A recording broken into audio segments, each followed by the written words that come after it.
Your PPC is upside down. Maybe you're a new seller and you're spending more on PPC and advertising than you get in a check from Jeff Bezos. My name is Stephen Pope. I'm the founder of My Amazon Guy. And that is the scenario that Jordan Lee Smith said. Every month I'm generating strong sales, but my month-end PPC bill wipes me out. Any general tips for reducing PPC spend while maintaining sales? I have put together some of the best PPC tips I've ever built over the last 7 years running My Amazon Guy. And here is a master clip of me putting together how to lower PPC costs, how to grow your PPC sales. So enjoy and watch this master clip. My Amazon Guy, the blueprint every seller hopes to find. Professor Pope. Here's tip number one. Make sure you don't run out of budget. So you can see here, I have a status in this column and you can see out of budget. You can always filter for these sort of things too and look at the various different notices that you're being received. But essentially, if you're running out of budget and it's reaching your ACOS goals, so let's say my ACOS goal was 35%, and here on the right here, you can see clearly it's at 35%. So I want to absolutely raise that up. I'm going to triple the budget to 300, and I'm okay with that. And you don't want to run out of budget. So at time of shooting this video, it was 3:30 p.m. Eastern Standard Time. And if you're running out of budget in the afternoon before it even gets to the evening, that is a problem. Not something you want to have happen, especially if it's reaching your ACOS goal. So just quickly going into here and looking for alerts like that on your out of budgets, that's the first tip that I would do. Tip number two is I would look at your main image. Now you might be saying, why does this show up in a PPC video? And that's because it has the #1 impact to your PPC outside of price is your main image. So here's an example of a current main image. So this Tickle Me plant right here. Now, a couple of things you can do to improve a main image. Sometimes it can be as simple as just adding in a little bow like this in the top right. Other times you need to showcase more of the product. What's the outcome of the product? You need to showcase a 2-pack, maybe show inside of the package so you can see what's going on. Got these seeds coming out and popping out like that. So original image right there, no seeds, no bow, no flower, no 2-pack. And here is the biggest difference that you'll see. So having a big upgrade to your main image, holiday theme, showcasing what the product is, what it's going to do, how it's going to solve for the consumer will increase the click-through rate, or CTR. And increasing your CTR will improve your PPC in two ways. Number one, it will lower your ACOS because Amazon will reward you with a lower bid. Even if you bid the same thing as me, you'll have a 5, 10, 15% discount on your PPC because you have a higher click-through rate. Amazon will reward that. And two, you'll get a higher conversion rate because if the click-through rate is higher, the interest is higher to begin with. Therefore, when they get there, they're more likely to convert. By the way, you can go over to myamazonguy.com/IMG, use promo code CTR for 50% off a new main image. We've done this for over 500 brands in the last 90 days. Lots of examples you can look at, lots of content. This is going to make a massive improvement on your PPC. So check it out, myamazonguy.com/IMG, promo code CTR for 50% off. Tip number 3 is to add negations. Now, this tip is going to save you a lot of money, especially if you go into your search term report. You got to do this every week, regardless of the time of year, but especially during Q4 because new keywords start showing up.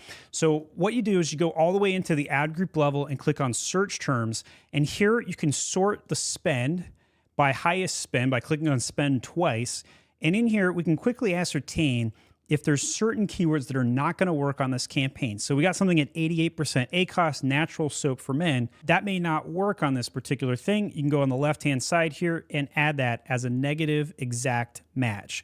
That way we're no longer paying 88%. That took less than 15 seconds. That could save us $88 a week, and that will be a really big help on lowering down ACOS. Scrolling down, you can see other things that may or may not show up. Maybe there's some competitor terms in here. Maybe there are some terms that will just never, ever convert ever for your particular product. So a lot of competitors' terms are showing up with like Duke Cannon and Dr. Squatch and Dr. Jekyll and all of these different things. So if you're ever curious, you don't have enough ad spend on a particular keyword, right? It's separated over 400 some odd keywords. One thing you can do is type in like a partial match into the filter, hit enter, and then get a summary of multiple keywords Like here's 15 keywords that have the word squatch in it. I'm averaging a 52% ACOS with 135 in spend. So if I wanted to only have a 35% ACOS, I would know I would need to do some trimming here, or maybe there's certain keywords in here that do better than others as it relates to that particular partial match. Tip number 4, you're gonna need to do some day parting. You go into the campaign settings of any campaign, scroll down to the campaign bidding strategy, and under here, you can see scheduled rules. Now, having day parting is super beneficial because certain times of day will convert better during certain holiday pushes will convert better. So if you know for a fact that on December 21st, or pick a random day, that your product is going to convert better for whatever reason, maybe you got roses coming up on Valentine's Day, then you're going to particularly want a scheduled rule to boost your bids during said time periods. You can also boost budgets during said time periods as well at the account level. So here's the scheduled rules. These are my actual rules that I do for most of my products. Monday, 8 a.m. to 10 a.m. This is when I boost my bids by 35%. Highest time of the week that I bid because that's my highest converting time frame. This is in PST, by the way. Tuesday through Thursday, 11 a.m. to 9 p.m., I boost that 10%. It's like my okay time. And you got a lot of Monday rules here. I got like 25%, 15%. As the day goes on, it kind of changes. Fridays are a little weaker for me, so I only increase the bid during 3 p.m. to 8 p.m. on Friday. Every other time during Friday, no increases. And then a Sunday, 9 a.m. to 9 p.m., increased by 25%. So that's tip number 4. Do day parting, set up rules based on when you know it's going to work. And don't forget, you can do this by hour, and you can do it by day. You can do Mondays. You can do a specific day. You can schedule it ahead in advance on any particular day right here. Tip number 5 is to make some social posts. Maybe your PPC is already optimized, nothing further to do with it. Go on, head on over to the social posts icon. And in here, you can see various different things with impressions and views. Now, my view counts on my social posts have gone down drastically, so I don't put as much emphasis here anymore, but it definitely is helpful to get an extra 500 free views on a social post, and they're very easy to set up. All you got to do is go in there, hit the create post icon. Quick reminder, if you're finding this video helpful, subscribe and leave a comment. Tip number 6, we've got the broad match modifier. This one's a little tricky to explain, so hang with me here just a moment. You have to understand the difference between a broad match and a broad match modifier. With a broad match, and if this was the exact keyword without the plus size, Sage Smudge Kit, and this is for my Age of Sage Smudge Kit for this product right here.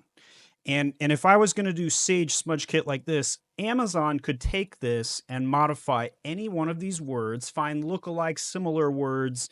They might switch out another word for Sage. They could switch anything, any combination. So when you put in the plus sign, it mandates that Amazon will use all 3 of these words in the phrase, but it doesn't require them to be exact in the phrase. So if I was going to do a phrase match and I typed in Sage Smudge Kit, let's say this was a phrase match right here, and we'd selected this drop down for phrase, Amazon could come in and add the word candle before that, or the word candle after it, but Sage Smudge Kit must come in that exact phrase. And if I used exact match with this phrase, it would just literally be that 3-word, no ifs, ands, or buts.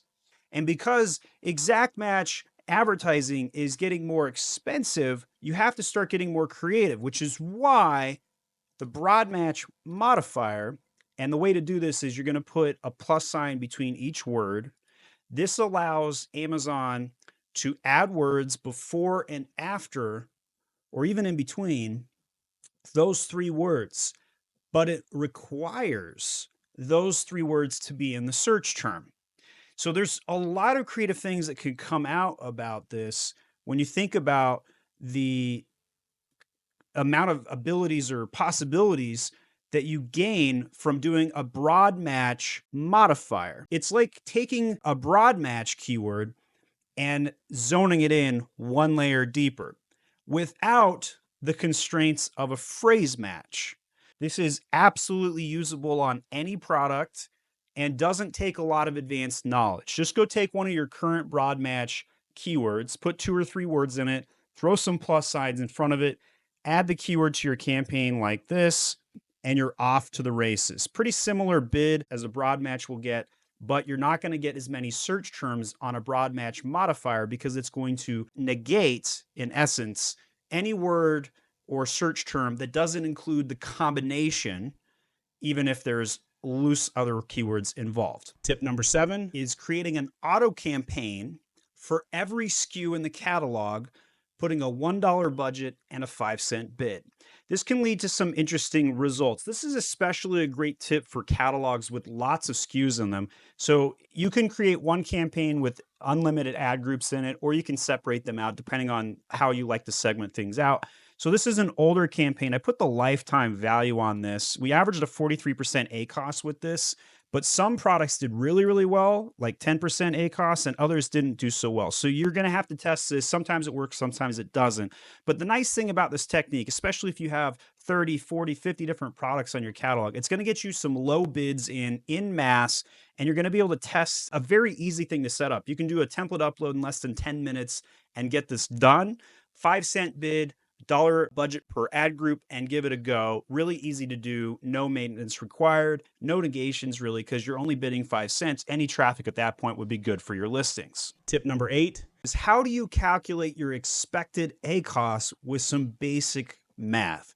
All right, so over here we have a spreadsheet, and I've put into the spreadsheet here if conversion rate was 1% all the way up to 20%.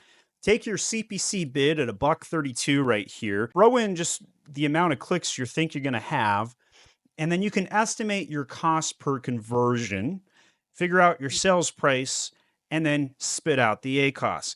And then in here, you can see like, oh, hey, I know that I'm going to have somewhere between an 8 and a 10% conversion rate on a particular keyword, and I'm going to hit my target ACOS between 26 and 33%. Boom. This one's really, really cool. A lot of the good guru PPC experts use this when they're trying to figure out like, hey, where should that CPC bid go? Because you can pull that up or down and then estimate where the ACOS is going to end up based on what you think the conversion rate is going to be. Now, if you just took your baseline, let's say your listing averages a 9% conversion rate. Do you think the PPC is going to have a higher or a lower conversion rate? And parse it from there. Typically, your PPC will have a lower conversion rate because you're acquiring new customers. So you could parse that maybe 2%, go down to that 7% bucket. And you thought you were going to get a 29% ACOS, but in reality, it's probably going to be more like 37% because you're acquiring new customer. Tip number 9, and that is custom headline images inside of your sponsored brand headline ads. So check this out. The difference in a mobile view of a regular headline ad looks like this versus when you load the custom headline ad. I mean, check this out. It's like night and day difference. Which one are you going to click on? Of course, you're going to click on the steaks. Everybody wants to eat some nice, juicy steak with some sauce on it, right? The difference is staggering on the pixel count here. Check out the number of pixels. We're looking at 1242 pixels by 1,000 versus whatever that is, which is significantly less, right? So you get giant amount of real estate. Most people are not taking advantage of this. It looks really great on mobile ads, and it's very easy to set up. Come over into sponsored brands, hit continue in here.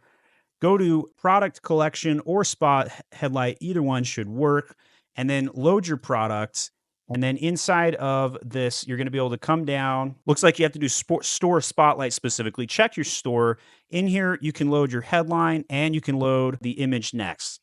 So check this out. You go into the ad format, click on like store on Amazon, including sub pages, go down to the creative section, hit add image right here. And this is where you can do a custom image.